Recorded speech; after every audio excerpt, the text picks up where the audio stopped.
मैं आप लोगों को बताऊंगा HTML में कि उसमें फॉर्मेटिंग टैग के बारे में बताऊंगा।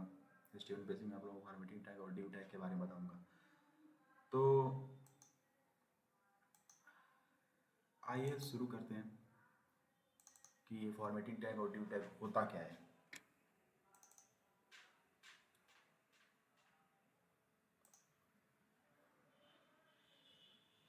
फॉर्मेटिंग टैग, हाँ, फॉर्मेटिंग टैग ये होता है जब भी आप कोई कंटेंट वेब पेज कंटेंट को जब फॉर्मेट करते हो, ठीक है, उसको बदलते हो, चेंज करते हो, उसको अट्रैक्टिव बनाते हो, तो उसमें हमें फॉर्मेटिंग टैग का इस्तेमाल करना पड़ता है। जैसे बोल्ड, इटैलिक, अंडरलाइन, स्ट्राइक और भी ऐसी सारी चीज़ें हैं, ऐसी सारी टैग हैं जो कि आप उसको यूज़ करोगे तो आपका वेब पेज होगा वो और भी अट्रैक्टिव बनता है। ठीक है, तो आप आइए जानते हैं कि बोल्ड फेस, इटैलिक, अंडरलाइन और स्ट्राइक थ्रू कैसे यूज़ होता है। तो बोल्ड फेस का टैग होता है बी, आप स्मॉल बी रखो, चाहे कैपिटल बी, स्मॉल बी सही रहता है, तो मैंने स्मॉल बी रख दिया। इटैलिक में आई, इटैलिक अगर यूज़ करेंगे तो इटैलिक में ऐसे हो जाएगा, मतलब एक तरह से बेंड हो जाएगा वो, मतलब आप देख लेना। हाँ, अंडरलाइन में आपको कोई भी सेंटेंस अंडरलाइन हो जाएगा। ठीक है, स्ट्राइक थ्रू में ये होता है कि कोई भी वर्ड या फिर कोई सेंटेंस आप अगर स्ट्राइक थ्रू के अंदर रख रहे हो तो वहाँ पे हॉरिजॉन्टल लाइन बन जाती है। तो आइए करके देखते हैं कि टैलिक और बोल्ड अंडरलाइन क्या होता है। तो नोटपैड पे कर लेते हैं। हाँ, नोटपैड खोल लिया मैंने। तो यहाँ पे आप लोग देख रहे हो कि चलो ये तो मैंने कर रखा था, मैं आप लोगों को फिर से करके बता दे रहा हूँ। मैंने यहाँ पे लिखा डॉग टाइप, ठीक है, सॉरी यहाँ पे मैंने ये नहीं लगाया, डॉग टाइप, डॉग टाइप के बाद मैंने रखा HTML। HTML चाहे मैं उस तरह भी रख सकता हूँ या फिर मैं इंटर मार्क के नीचे भी रख सकता हूँ, तो फ़र्क नहीं है इसमें। HTML, उसके बाद मैंने रखा टाइटल, उसके बाद मैंने रखा फॉर्मेटिंग टैग,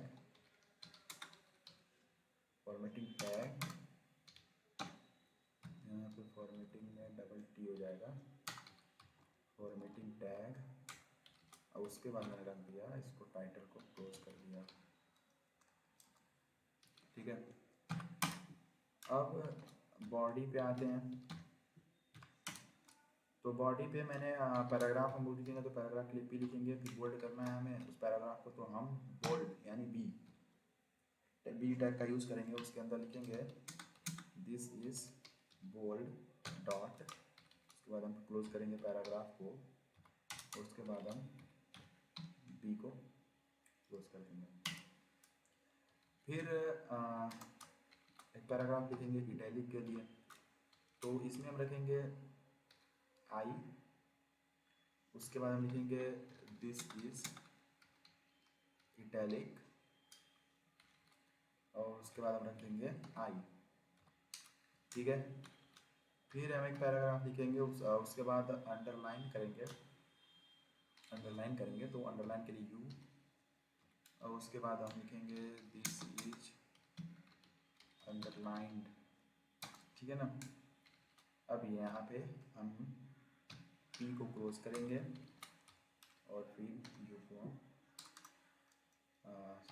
को हम भी क्लोज करेंगे। अब स्ट्राइक थ्रो में आते हैं, तो आप स्ट्राइक थ्रो में अगर लिखना है तो तीस से जाके एक वर्ड भी कर सकते हो, आप एक सेंटेंस भी कर सकते हो। मैंने एस कर दिया, एस, या फिर आप स्ट्राइक लिख सकते हो, दोनों उसका यूज होता है। एस करके मैंने यहाँ पे लिख दिया स्ट्राइक थ्रो, स्ट्राइक थ्रो। अब मैं क्या करूँगा, यहाँ पे एस को कर दूंगा क्लोज, और यहाँ मैं कर दूंगा इस पी को भी क्लोज। ठीक है ना, हाँ हो गया। अब ये बॉडी को क्लोज करते हैं, HTML को भी। अब यहाँ पे इसको करते हैं सेव, न्यू टू है ये फाइल, तो मैं इसको कुछ भी नाम से कर सकता हूँ, टैग्स, न्यू टैग कर देता हूँ आप लोगों के लिए, पहला टैग है सो न्यू टैग कर देता हूँ मैं। टैग .html मैंने इसको कर दिया सेव, एक्सटेंशन इसका हो जाएगा। तो ये हो गया। अब इसको ओपन करते हैं। तो मैंने इसको डॉक्यूमेंट में जाया और यहाँ पे मैं इसको टैग, तो आप लोग देख सकते हो कि ये जैसा हमने किया वैसा हो गया है। शायद स्ट्राइक थ्रो पे हमारा नहीं है क्या? एस, मैंने एस क्लोज कर दिया, ये क्यों नहीं हुआ भाई? दिस तो हो, सॉरी मैंने इसको इधर से क्लोज कर दिया। अब हो जाएगा, ठीक है, गलत हो गया थोड़ा। हाँ, अब हमारा हो गया स्ट्राइक थ्रो, ठीक है ना। तो ऐसे ही हम लोग फॉर्मेटिंग टैग, बोल्ड, इटैलिक और अंडरलाइन और स्ट्राइक थ्रो को यूज़ करेंगे। अब आते हैं हम लोग डिव टैग पे। तो डिव टैग क्या होता है? डिव का मतलब क्या होता है? डिवीजन, डिवीजन मतलब भाग। डिव टैग हम इसलिए इस्तेमाल करते हैं क्योंकि वो हमारे वेब पेज को कई भागों में बांट देता है, कई सेक्शन में बांट देता है, कई ब्लॉक में बांट देता है, ठीक है। तो इसलिए हम लोग डिव टैग का इस्तेमाल करते हैं। डिव टैग के अंदर हम लोग CSS यूज करके, ठीक है, CSS यूज करके हम उसको एक स्टाइल में भी कर सकते हैं, ताकि हमारा जो वेब पेज है वो अट्रैक्टिव लगे, ठीक है ना। तो इसके लिए हम डिव टैग का इस्तेमाल करते हैं।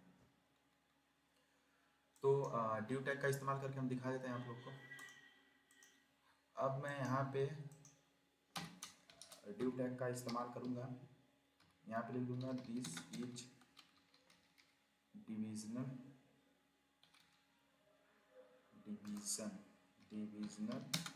एलिमेंट, ठीक है ना। This is divisional element. क्या हो गया आज? हाँ, तो ये हो गया। इसको मैंने डिव में रखा है तो इसको मैंने पी कर देता हूँ, इसको एक पैराग्राफ हो जाएगा ना। इसको मैंने पी कर दिया।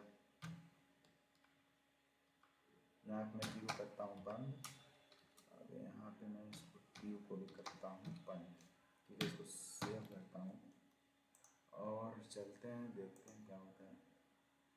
तो यहाँ पे एक डिविजनल एलिमेंट का सेंटेंस लिख के आ गया, लेकिन आप लोग को लग रहा होगा कि ये इन्हीं सभी तरह के नॉर्मल है, लेकिन ये नॉर्मल नहीं है, इसका एक डिवीजन ही है।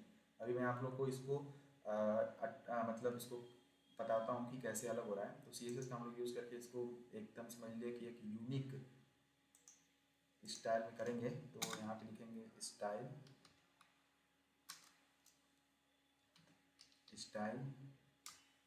इक्वल टू, पीजी कलर भी लिख सकते हो या फिर बैकग्राउंड कलर लिखो। तो अगर हम यहाँ पे नीचे जाके इसको बैकग्राउंड कलर सेलेक्ट कर लेंगे, उसके बाद हम यहाँ पे लिखेंगे येलो, सॉरी यहाँ पे लिखेंगे येलो। यहाँ पे इसको हम लोग रखेंगे इसमें, ठीक है ना, गलत हो गया थोड़ा सा। यहाँ पे इसमें रखूँगा और फिर यहाँ पे आऊँगा, यहाँ पे आऊँगा, ये स्टाइल हो गया, बैकग्राउंड कलर येलो, और उसके बाद हम टेस्ट कलर यानी कलर सिर्फ लिखेंगे टेस्ट कलर के लिए। उसके बाद हम ये करेंगे, उसके बाद लिखेंगे टेक्स्ट कलर लिखेंगे, क्या हो रहा है भाई, टेक्स्ट कलर लिखेंगे रेड, टेक्स्ट हमारा रेड हो जाएगा। तो देखते हैं होता है कि नहीं होता है। सेव कर दिया हमने इसको, यहाँ पे गया। देखो हमारा बैकग्राउंड, इस टेस्ट का बैकग्राउंड जो हो गया हमारा ये येलो हो गया, और टेस्ट कलर जो हो गया हमारा रेड हो गया। अब आते हैं इस पे। तो यहाँ देखो एलाइन लिखा है, एलाइन का मतलब ये हो गया कि आप जो भी आप सेंटेंस लिख रहे हो वो आप राइट एलाइन करना चाहते हो, यानी राइट साइड करना चाहते हो, लेफ्ट साइड से शुरू करना चाहते हो, फिर सेंटर में रखना चाहते हो उसको, तो इसलिए हम एलाइन का ही इस्तेमाल करते हैं। तो मैं अभी यहाँ पे इसको एलाइन करके दिखाता हूँ। यहाँ पे मैं लिखूँगा टेक्स्ट एलाइन, ठीक है। उसके बाद मैं लिखूँगा राइट सेंटर से कुछ भी लिखो, मैं लिख देता हूँ जस्टिफाई। यहाँ पे मैं लिख दिया जस्टिफाई और इसको मैंने कर दिया क्लोज। सॉरी एलाइन का स्पेलिंग एलाइन, उसको मैंने लिख दिया जस्टिफाई, उसको मैंने कर दिया सेव कर दिया। मैं यहाँ पे करता हूँ इसको सॉरी, जस्टिफाई में शायद spell test align, justify, justify text align हमारा था जस्टिफाई। हाँ, तो जस्टिफाई का मतलब ये होता है कि वो बहुत साइड से जैसे है वैसे ही रहेगा, ठीक है ना। तो जस्टिफाई का मतलब ये हो जाएगा। अब यहाँ पे अगर मैं इसको देखो, अभी सेंटर पहले दिखाता हूँ आप लोग को, शायद समझ नहीं आएंगे। यहाँ पे मैंने सेंटर कर दिया, तो सेंटर मैंने कर दिया, तो यहाँ पे देखोगे ये सेंटर में आ गया, ठीक है। तो ऐसे होता है अलाइनमेंट, किसी भी वर्ड का अलाइनमेंट हम ऐसे ही करेंगे। अब आते हैं हम लोग कि अब यहाँ पे अलाइनमेंट और स्टाइल लिखा है, तो यहाँ पे अलाइनमेंट स्टाइल में ये होता है कि आप जो होता है कि उसमें हम लोग वेब पेज पे क्या कर सकते हैं, जो भी हमने ड्यू टैग में रखा है उसको हम एक बॉर्डर दे सकते हैं, बॉर्डर दे सकते हैं, उसको एक लेआउट प्रोवाइड कर सकते हैं हम लोग। यहाँ बॉर्डर के लिए देखो मैंने यहाँ पे ये करके रखा है कि सिंटैक्स क्या यूज़ होगा। यहाँ पे मैंने इसके लिए लेआउट के लिए विड्थ और हाइट, उसके लिए मैंने सिंटैक्स लिखा है, तो आप लोगों को ईजी होगा। मैं ये पीडीएफ आप लोग को प्रोवाइड कर दूंगा नीचे लिंक में से, आप लोग डाउनलोड कर लीजिएगा। तो अभी करते हैं, अभी हम करेंगे text line centre background colour yellow red हो गया हमारा। अब हम करते हैं कि इसका बॉर्डर कैसे क्रिएट किया जाए। बॉर्डर, तो बॉर्डर में जाएंगे हम लोग, यहाँ पे लिखेंगे 5px का बॉर्डर, यानी 5px का बॉर्डर हमने कर लिया। मान लो कि मैंने सॉलिड ग्रीन कर लिया इसे, बॉर्डर की जो कलरिंग रहेगी वो सॉलिड ग्रीन रहेगी। मैंने इसको सेव कर लिया, ठीक है, हमने इसको सेव कर लिया। अब सेव कर लिया तो अब यहाँ जाके रिफ्रेश करेंगे तो देखो बॉर्डर हमारा ये हो गया, डिवीजन टैग में हमारा बॉर्डर हो गया। अब देखो ये डिफरेंट लग रहा है, सबसे लग रहा है। हाँ, तो CSS का इसलिए यूज़ करते हैं ताकि ये हमारा जो है अट्रैक्टिव लगे, वेब पेज अट्रैक्टिव लगे। CSS इसीलिए यूज़ होता है, हम जो भी हमने कंटेंट डाल रखा है उसको एक स्टाइल दे सकें, तो इसलिए CSS का यूज़ होता है। तो ड्यू टैग हमने CSS यूज़ करके इसको मैंने आपको समझा दिया कि ड्यू टैग अलग होता है, सेक्शन में बटा हुआ होता है, ठीक है। इसलिए इस्तेमाल करते हैं ड्यू टैग को कि वो जो वेब पेज है वो उसको सेक्शन में डिवाइड कर सके। तो फिलहाल आज के लिए इतना ही। आप लोग को अगर वीडियो पसंद आया तो लाइक कर दीजिएगा और चैनल सब्सक्राइब कर लीजिए ताकि आप लोगों को आगे की नोटिफिकेशन मिलती रहे, ठीक है। धन्यवाद। और जो भी कन्फ्यूज़न होगा वो आप लोग कमेंट बॉक्स में करके पूछ लीजिएगा, ठीक है भाई लोग, धन्यवाद।